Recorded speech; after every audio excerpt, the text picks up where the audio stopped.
मौत से इकट्ठा किया है और मैं ऐसी जिंदगी बिल्कुल भी नहीं जीना चाहता जो किसी गरीब मजबूर इंसान की मौत से मिली हो। यह सब सुनकर विल समझ गया कि हेनरी बहुत ही नेक दिल इंसान है। हेनरी ने विल से आगे पूछा, अगर तुम्हारे पास मेरे जितना टाइम होता तो तुम क्या करते? विल ने मुस्कुराकर कहा कि सबसे पहले मैं बार बार टाइम को देखना छोड़ देता, क्योंकि उस वक्त भी विल के पास सिर्फ 18 घंटे होते हैं। वो सोने से पहले, सोने के बाद, खाना खाते टाइम हर वक्त अपनी घड़ी देखता रहता है, क्योंकि मुझे डर लगता है कि कहीं मेरा टाइम खत्म न हो जाए और मैं मर न जाऊं। विल कहता है कि मेरी मॉम घर संभालने के लिए बहुत ज्यादा मेहनत करती है। अगर मेरे पास तुम्हारी तरह इतना ज्यादा टाइम होता तो मैं अपनी मॉम के लिए ग्रीनविच सिटी में एक अच्छा घर खरीदता और हम दोनों वहाँ पर खुशी से जिंदगी गुजारते। इसके बाद विल ने हेनरी से कहा, आज रात हमें यहीं रुकना होगा, सुबह तक खतरा टल जाएगा, तब तुम वापस अपने घर लौट जाना। इसके बाद ये दोनों सो जाते हैं। सुबह उठकर हेनरी देखता है कि विल अभी भी सो रहा है। वो विल के पास आता है और उसके पास जितना भी टाइम होता है वो सारा का सारा विल को ट्रांसफर कर देता है और अपने पास कुछ ही मिनट बचाकर एक ब्रिज के ऊपर जाकर बैठ जाता है। विल जब नींद से जागा तो उसने देखा कि हेनरी वहां से जा चुका है।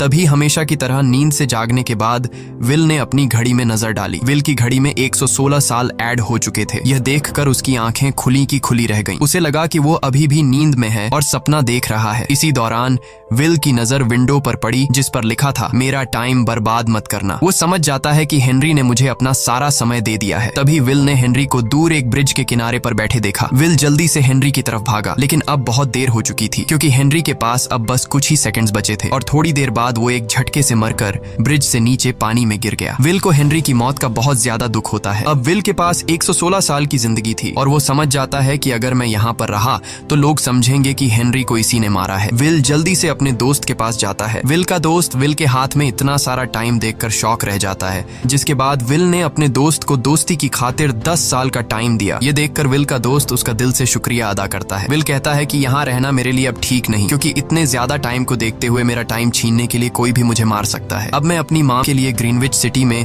एक अच्छा सा घर खरीद सकता हूँ और वहाँ पर एक सेफ लाइफ गुजारूंगा। जिसके बाद विल अपने दोस्त को गुड बाय कहकर वहाँ से निकल जाता है और सीधा उस बस स्टॉप पर जाकर मॉम का इंतजार करने लगता है, जहाँ 2 दिन पहले उसकी मॉम ने उससे कहा था कि मैं इलेक्ट्रिसिटी का बिल और बैंक का लोन चुकाकर इस बस स्टॉप पर पहुंचूंगी। दूसरी तरफ विल की मॉम सारे लोन और बिल्स भरने के बाद घर लौटने के लिए बस में चढ़ी, पर तभी उसे पता लगा कि एक ही दिन में बस की टिकट के दाम डबल हो गए थे। पहले जहां टिकट 1 घंटे में आती थी, वहीं अब प्राइस 2 घंटे हो गया था। ये देखकर विल की मॉम बहुत ज्यादा परेशान हो जाती है, क्योंकि विल की मॉम के पास सिर्फ 1.5 घंटा बचा था। विल की मॉम बस ड्राइवर से रिक्वेस्ट करती है कि अगले स्टॉप पर मेरा बेटा उसे बाकी का टाइम दे देगा, लेकिन बस ड्राइवर ने साफ इनकार कर दिया और कहा कि अगर टाइम नहीं है तो फिर पैदल चली जाओ। लेकिन विल की मॉम को पता था कि अगला बस स्टॉप बहुत दूर है। अगर वह पैदल भी जाती है तो उसे पहुंचने में 2 घंटे लगेंगे। उस वक्त बस में ढेर सारे